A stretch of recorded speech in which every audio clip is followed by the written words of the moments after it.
दोस्तों नमस्कार, आप देख रहे हैं द दस्तक 24। मैं हूं आपके साथ आदर्श कुमार। आज बात करेंगे कि आखिर क्यों लोग भारत छोड़ रहे हैं और विदेशों की नागरिकता ले रहे हैं। दोस्तों सवाल उठता है कि आखिर भारत भविष्य में विश्वगुरु बनने की ओर अग्रसर है, उसे छोड़कर लोग जा कहां रहे हैं। आखिर रोज औसत 500 इंडियंस बन जाते हैं विदेशी।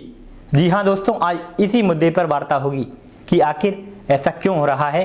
क्या भारत में इन्हें रोकने के लिए कोई ऐसी व्यवस्थाएं नहीं है कि लोग विदेशों में जाकर नागरिकता ले लें और भारत में ना रहें। दोस्तों आप सभी जानते हैं कि सरकार एक तरफ प्रवासी भारतीयों को जोड़ने के लिए कई तरीके के प्रयास कर रही है, जो कि असफल से साबित हो रहे हैं। दूसरी तरफ हर साल करीब 1,80,000 भारतीय देश की नागरिकता छोड़कर विदेशी बन रहे हैं। इनमें 7,000 लोग ऐसे हैं जिनकी नेटवर्थ 8 करोड़ रुपए से ज़्यादा है। बाकी ज़्यादातर लोग भी अच्छी कमाई वाले प्रोफेशनल्स हैं। दोस्तों सबसे बड़ा सवाल है कि भारत की नागरिकता छोड़कर विदेशी आखिर बन क्यों रहे हैं। इसका जवाब आप इस प्रकार समझेंगे कि साल 2020 की ग्लोबल वेल्थ माइग्रेशन रिव्यू की रिपोर्ट के मुताबिक दुनिया भर के हाई नेटवर्थ वाले लोगों में अपने देश की नागरिकता छोड़ने की बजाय अपराध की बढ़ती दर या घर में व्यावसायिक अवसरों की कमी होना है। रिपोर्ट के मुताबिक अपने देश की नागरिकता छोड़कर दूसरे देश की नागरिकता लेने के पीछे यह भी वजह हैं, जैसे कि महिलाओं और बच्चों के लिए सुरक्षित माहौल की तलाश, व्यापारिक सुरक्षा, क्राइम करप्शन पर बढ़ती हुई रोज आंकड़े, जातिवाद, पाखंडवाद, देश में हो रहे गंदी राजनीति के कई मामले, लाइफस्टाइल फैक्टर्स जैसे प्रदूषण, मुक्त हवा, फाइनेंशियल कंसर्न जैसे ज़्यादा कमाई और कम टैक्स। इसके अलावा परिवार के लिए बेहतर हेल्थ केयर, बच्चों के लिए एजुकेशनल्स और तथाकथित सरकार से बचकर निकलना भी कई वजह सामने आ रही हैं। वहीं अब कनाडा, यूके, ऑस्ट्रेलिया और न्यूजीलैंड के बारे में लोग ज़्यादा जानकारी जुटाने में लगे हुए हैं और अमेरिका का आकर्षण अब कुछ कम हो रहा है। इसकी वजह है ग्रीन वीज़ा के लिए निवेश की राशि का $5 लाख से बढ़कर $9 लाख होना। वहीं आमतौर पर जिन देशों में लंबे वक्त से भारतीय जा रहे हैं और वहाँ उनकी फैमिली और फ्रेंड्स भी रहते हैं, वो देश ऑटोमेटिक पसंद बन जाते हैं। इसके अलावा जिन देशों में पेपर वर्क आसान होता है वहाँ भी लोग जा रहे हैं। भारत की नागरिकता छोड़कर अमेरिका, ऑस्ट्रेलिया, कनाडा और इंग्लैंड जैसे देशों में जाने के 4 बड़ी वजह हैं, जिन्हें हम विस्तार से चर्चा करेंगे।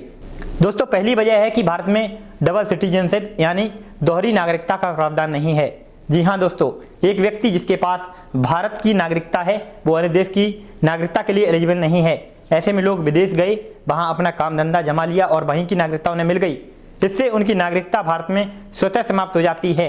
हालांकि विदेश में रहने वाले लोगों का भारत में जुड़ाव देखते हुए भारत सरकार ने साल 2003 में PIO कार्ड और 2006 में OCI यानी ऐसे कार्ड लॉन्च किए, जिसकी वजह से भारतीयों के लिए देश की नागरिकता छोड़ने के फैसले को और आसान बना दिया। दूसरी वजह है कि भारत का पासपोर्ट अपेक्षाकृत कमजोर है। जी हाँ दोस्तों, ग्लोबल पासपोर्ट इंडेक्स के मुताबिक भारत 199 देशों की पासपोर्ट रैंकिंग में इस समय 71वें नंबर पर है। भारत के पासपोर्ट से आप बिना वीजा 71 देशों की यात्रा कर सकते हैं। वहीं अमेरिका, कनाडा और ब्रिटेन के पासपोर्ट पर 173 देशों की यात्रा बिना वीजा के की जा सकती है। तो आप समझ सकते हैं कि विदेशों में जाने का कारण यह भी है।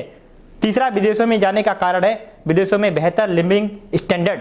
जी हाँ दोस्तों, ऐसा माना जा रहा है कि साल 2030 तक जर्मनी और जापान को पीछे छोड़कर भारत तीसरी सबसे बड़ी अर्थव्यवस्था बनने की राह पर है। लेकिन प्रति व्यक्ति आय में अभी भी लंबा रास्ता तय करना है। लोगों के पास पढ़ाई, कमाई, दवाई और मौके के अपेक्षाकृत कम माहौल हैं।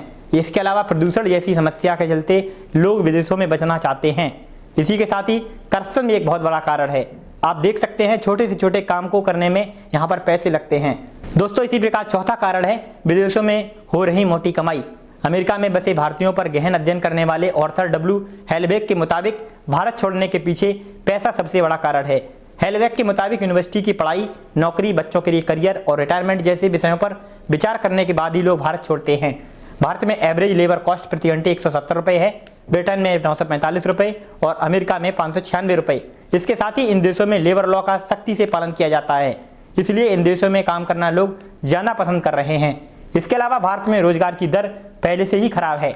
ऐसे में अमीरों के व्यापार का कहीं और जाना यह बेरोजगारी दर को और जाना बढ़ाएगा। इससे भारत में अमीरी गरीबी का अंतर और बढ़ेगा।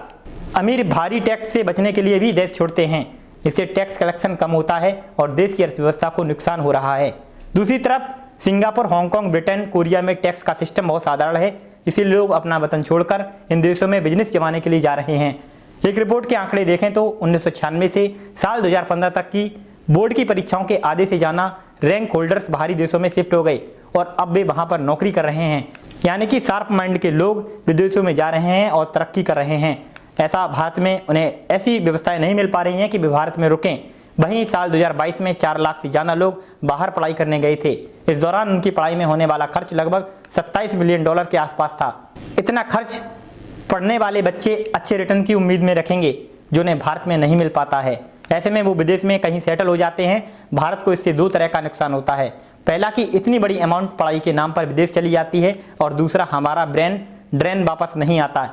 गृह मंत्रालय के मुताबिक साल 2021 में 1,63,370 लोगों ने भारत की नागरिकता छोड़ दी।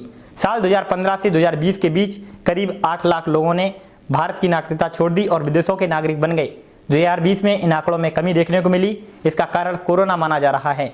हमारे एक मित्र जो अमेरिका में रहते हैं, उनका कहना है कि वे 2003 में अमेरिका गए थे। अमेरिका में ज़िंदगी बहुत आसान है, स्टैंडर्ड ऑफ लिविंग बहुत अच्छा है, बच्चों की पढ़ाई अच्छे से हो जाती है, उन्हें मौके भी भारत से बेहतर मिलते हैं। उनका मानना है कि काम करने में वहाँ अच्छा माहौल है, जिसकी वजह से वे अमेरिका में रहना पसंद करते हैं और वे भारत वापस नहीं आना चाहते। आप अमेरिका में जितना काम करते हैं उस हिसाब से अच्छे पैसे मिलते हैं। दोस्तों, अब कहने वाली बात है कि आप वतन को विकसित बनाने में देश की सरकारों के साथ साथ नागरिकों की भी अहम भूमिका होती है। यदि हमारे देश की प्रतिभाएं बाहर चली जाएंगी तो हमारा देश किसके बल पर विकास करेगा और यह देश कैसे आगे बढ़ेगा और विश्व गुरु कैसे बनेगा। इसलिए सरकारों को भी देश में युवाओं को उचित अवसर, अच्छी शिक्षा व्यवस्था, चिकित्सा, रोजगार के अवसर उपलब्ध कराने के प्रयास करने चाहिए। साथ ही नागरिकों को देश में भय रहित माहौल देना और उनके जीवन में एवं भविष्य जैसे अधिक से अधिक व्यवस्थाएं करना प्रत्येक सरकार की जिम्मेदारी है और सरकार में यह परिवर्तन हो तो विदेशों में जा रहे लोगों को रोका जा सकता है। साथ ही विदेशों से भी भारत लोग आ सकते हैं। इस रिपोर्ट पर आप क्या कहना चाहते हैं, हमें कमेंट सेक्शन में लिखें। साथ ही हमें उम्मीद है कि आप इस रिपोर्ट को शेयर करेंगे। अन्य रिपोर्ट्स के लिए बने रहें हमारे साथ। शुक्रिया, नमस्कार।